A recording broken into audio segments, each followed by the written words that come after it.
Okay, so to begin with my presentation, I wanted to look at some of the risks, of cultural and religious practices. Um, so I was able to find a website by the North Hampshire Safeguarding Children Partnership Procedures Manual. So I basically went to their website. And I looked at some of their risks, and some of their risks involve belief in evil spirits dash a child having a bad behavior.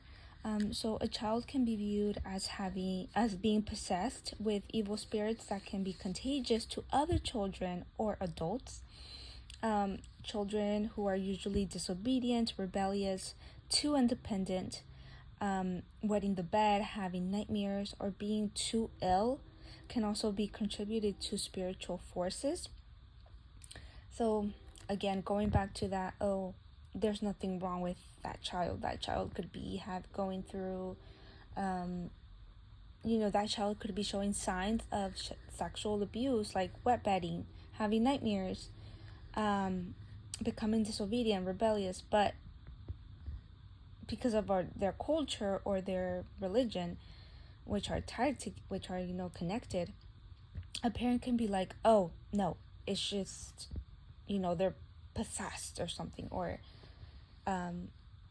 they need to be wearing like the little evil eye bracelet or necklace or something, so no evil spirits enter into their body. There's nothing wrong with them. Scapegoating, and physical differences. A child can be singled out, often called the black sheep of the family, and blamed for the misfortune of the entire family, especially blamed for a big issue that the family might have, like a divorce, if the parents are cheating on each other, infidelity, illness or death. And then when I was reading this article or this manual, I thought of Mirabel from the movie Encanto, the Disney movie Encanto. She was different than her family, so basically everything was blamed on her,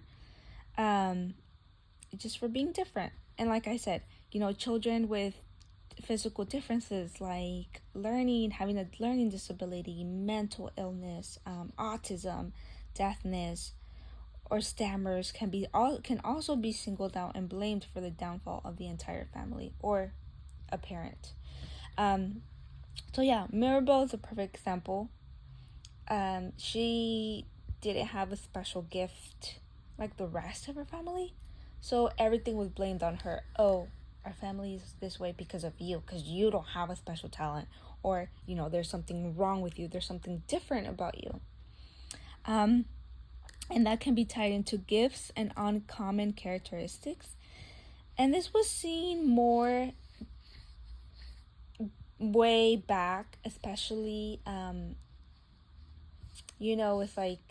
with children being called witches, and that if they were witches, they were possessed, so they have to be killed, they have to be burned. If a child has a particular skill or talent, this can sometimes be rationalized as the result of possession or witchcraft. This can also be the case if the child is from a multiple or difficult pregnancy. So yeah, again, there's a lot of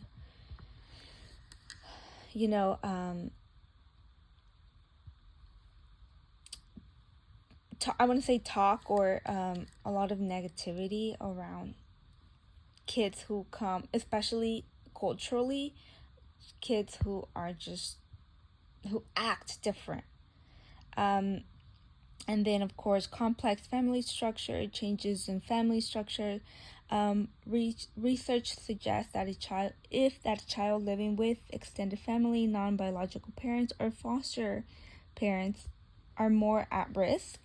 In these situations, they are most likely to have been subject to trafficking and made to work and prostitute. So this is viewed more like in other countries and third world countries, where children don't usually live with their biological family or their nuclear family. They live more with like an extended family. And yes, they can be taken advantage of, put to work, when kids should be studying. There's a lot of talk or a lot of research videos about little girls in India or in Iran getting married to older men because they have to provide for their families. So yeah,